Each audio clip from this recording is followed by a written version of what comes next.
Olá pessoal, sejam bem-vindos a mais uma aula de Geometria 2. Sou o professor Anderson e hoje nós estudaremos os cilindros. Mais especificamente, a gente vai estudar as áreas de um cilindro, né? A área da base, a área da lateral e o volume de um cilindro, né? A gente vai aprender a calcular essas coisas. Bom,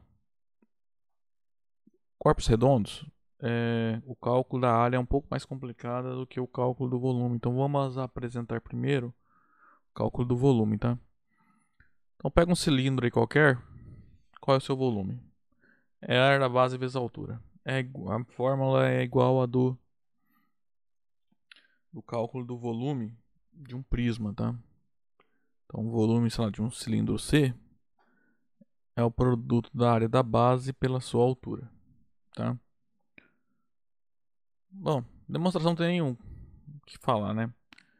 É, a ideia é o que? É só pegar um cilindro com mesma base e mesma altura. Aí se aplica o princípio de Cavalieri, né? Que nos diz que, nesse caso, eles terão mesmo volume, tá?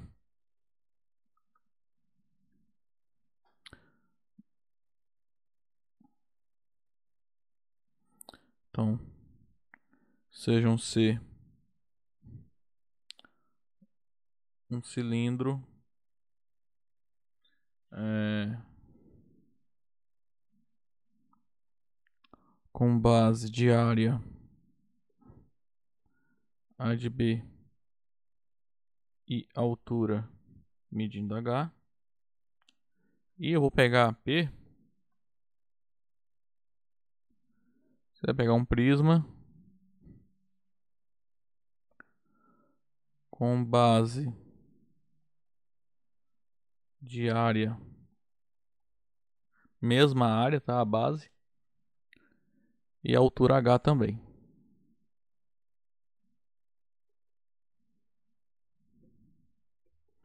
Então eles têm a mesma altura e as bases têm mesma medida.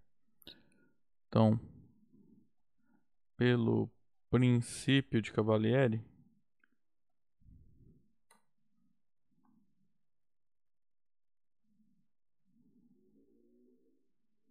o que acontece?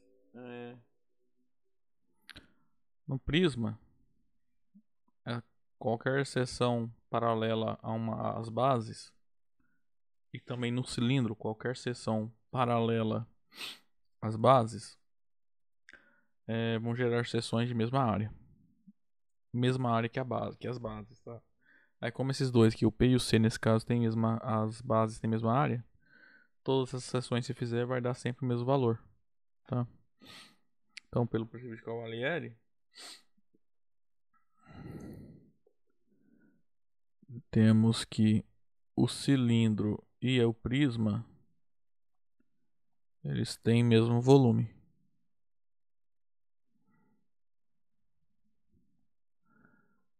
Ou seja, o volume do cilindro é o produto da sua a medida da área da base pela sua altura.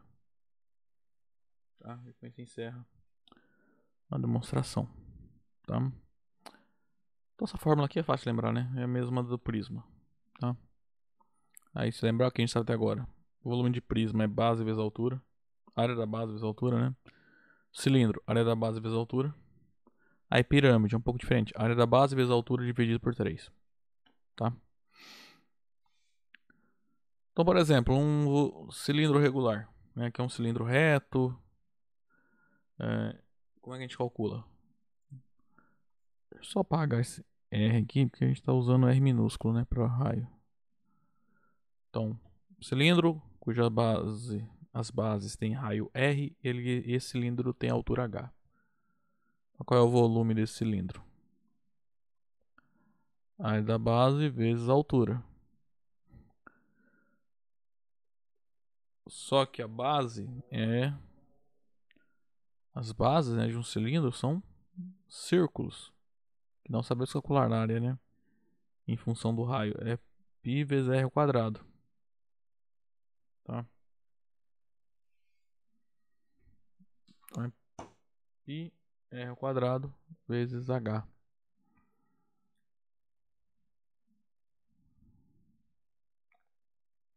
Deixa eu ver se uma coisa.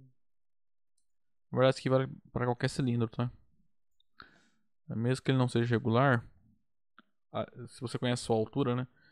Aqui a altura vai ser a medida de um desses segmentos aqui, né? Sei lá, você traz um segmento aqui, ó. Então ele vai ter a altura do nosso cilindro, né? Traça uma geratriz aí, né? Aí no caso, se o cilindro for oblíquo, vai continuar dando a mesma forma, tá? πr quadrado h, porque πr quadrado vai ser a medida da área da base, né? A base vai ser um círculo, em qualquer caso. Se o cilindro for oblíquo ou não, a base é sempre um círculo, cuja área é π vezes o raio ao quadrado. Você vai ter que multiplicar pela altura do seu cilindro, tá? Com isso a gente tem o volume dele, tá? Bom, gente, vou estudar então agora a área lateral e total de um cilindro, tá? Tem duas maneiras a gente enxergar isso aí. Uma mais intuitiva e uma segunda mais formal, digamos assim, tá? Vamos ver essa primeira maneira que eu tô falando mais formal. Só que dessa forma a gente vai precisar de usar um conceito de limite, que a gente estuda lá em cálculo 1, tá? Então a ideia é a seguinte, pega dois cilindros aí, igual aqui, ó, um preto e um rosa. Mas pega eles de modo que eles tenham mesmas bases e mesma altura, tá? Perdão, bases de mesmo centro, tá? E eles têm a mesma altura, tá? Aí esse preto aqui, ó, que é o que na definição tá chamando de selinha, ele tem um raio menor que o rosa, tá? Aqui o cilindro rosa, que a gente vai chamar de C. O que acontece? Aí, por exemplo, se o raio do menor aqui eu vou chamar de R, então esse pedacinho é R, né? Então o maior eu vou chamar de R mais Epsilon, tá? Então, o raio do cilindro rosa eu vou falar que mede R mais Epsilon. E o raio do cilindro menor eu vou dizer que mede R. Tá? Então, esse pedacinho aqui é R, esse aqui também é R, né? E esse pedaço aqui é Epsilon, tá?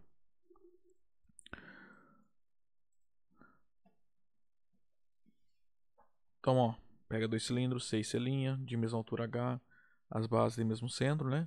E os raios R mais Epsilon e R, né? Então, o C é o maior e o raio maior, né? Selinha de raio menor, né? Então, o que a gente vai chamar de casca cilíndrica? São os pontos que estão no cilindro maior que não estão no menor, tá? Ou seja, é como se você pega o cilindro rosa aqui e tira o cilindro preto. Então vai ficar com um buraco dentro ali, né?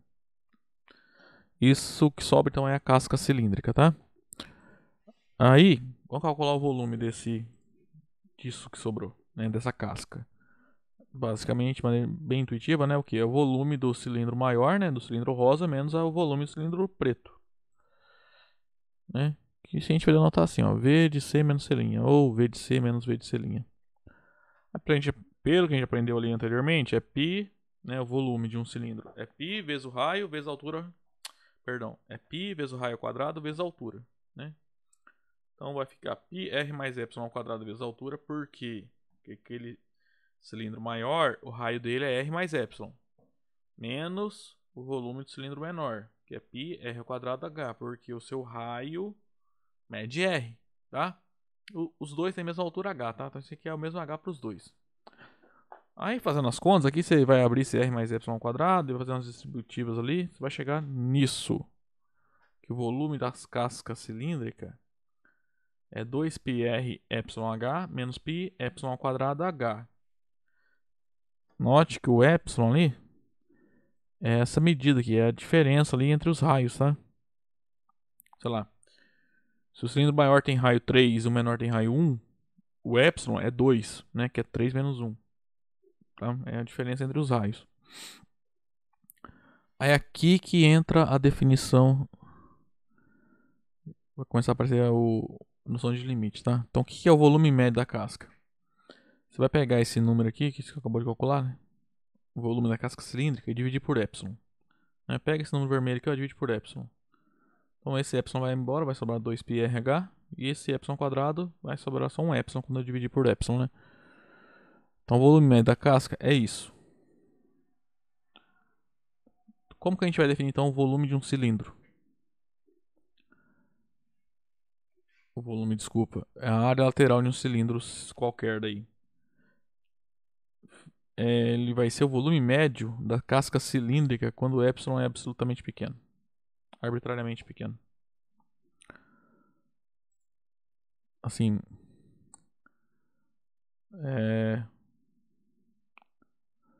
suponha que eu quero calcular o volume desse cilindro preto. Deixa eu apagar essas coisas aqui. Como é que você faz? A ideia é... A gente aprende lá em cálculo 1, tá? A ideia é ir pegando essas cascas cilíndricas, tá? Cada cilindro que você pega que, digamos assim, contém esse cilindro aqui, seja maior, né? Que cumpra as condições, você vai ter uma casca cilíndrica. Conforme você diminui aquele epsilon aqui, tá? O que é fazer epsilon arbitrariamente pequeno? É diminuir. Aí lembre que o epsilon aqui é a diferença entre os raios. Ou seja, você vai trocando esse cilindro rosa por cilindros, digamos assim, cada vez mais próximos do cilindro preto, né? Com raios cada vez menores, você vai trocando. Tá? E vai calculando os volumes médios desse cilindro, tá? Da casca cilíndrica que sobra. Então, no limite, que é quando o epsilon tende a zero, a gente vai chegar num número, e esse número é o que a gente vai definir como sendo a área lateral desse cilindro preto, tá? Analiticamente, o que você faz?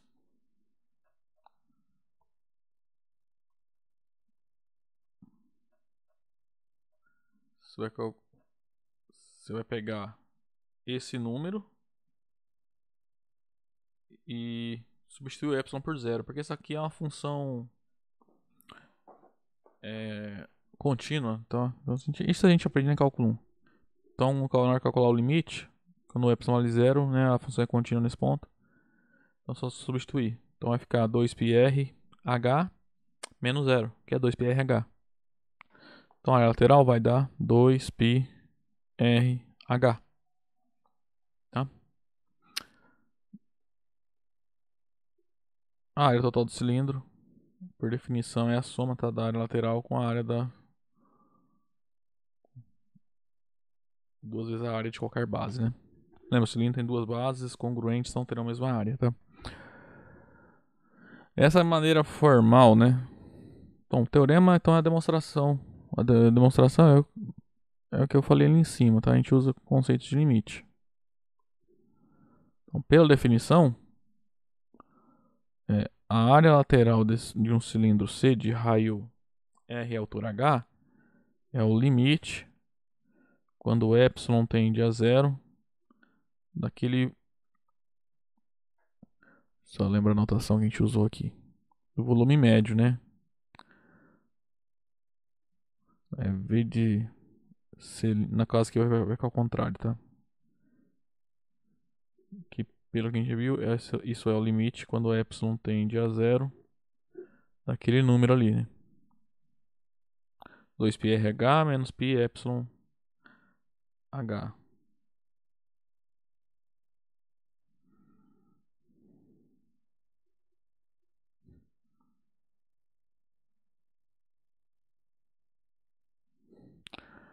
Isso implica, então,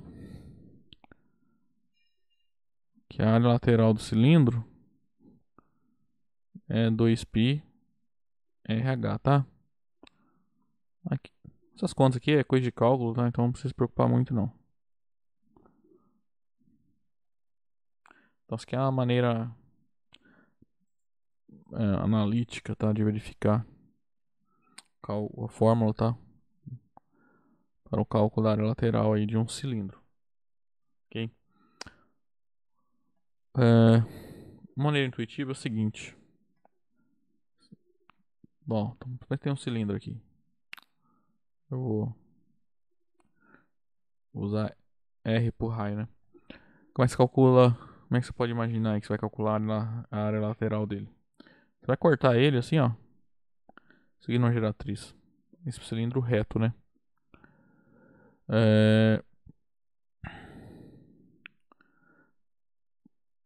esquece as bases, tá? Corta e abre. No final você vai ter um retângulo assim, ó. Esse lado vai medir H e esse lado vai medir 2πr. Por quê? Porque esse segmento aqui, ó, é justamente o que? Quando você desenrolou aqui, ó, a circunferência de raio R. Então a medida desse segmento aqui é o perímetro dessa circunferência. Quem já aprendeu já lá em cálculo 1 é 2πr. Então, por exemplo, são 2πr.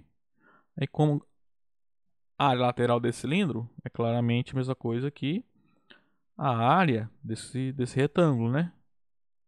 Que é o que? Base vezes altura. 2πrh. Que coincide com o que a gente acabou de ver aqui, ó. Tá? A área total do cilindro, se você fizer as contas aí, então vai ficar a soma da área lateral, que é 2πrh, mais as duas vezes a área da base. Cada base tem a área πr ao quadrado. Aí você pode pôr o 2πr em evidência. Você vai chegar então que a área total de um cilindro, né, de raio R e altura H, é 2πr vezes H mais R. Bom, gente, a aula de hoje então vai ficando por aqui. Aí na próxima aula a gente volta para estudar as áreas e o volume de um cone, ok? Até lá então.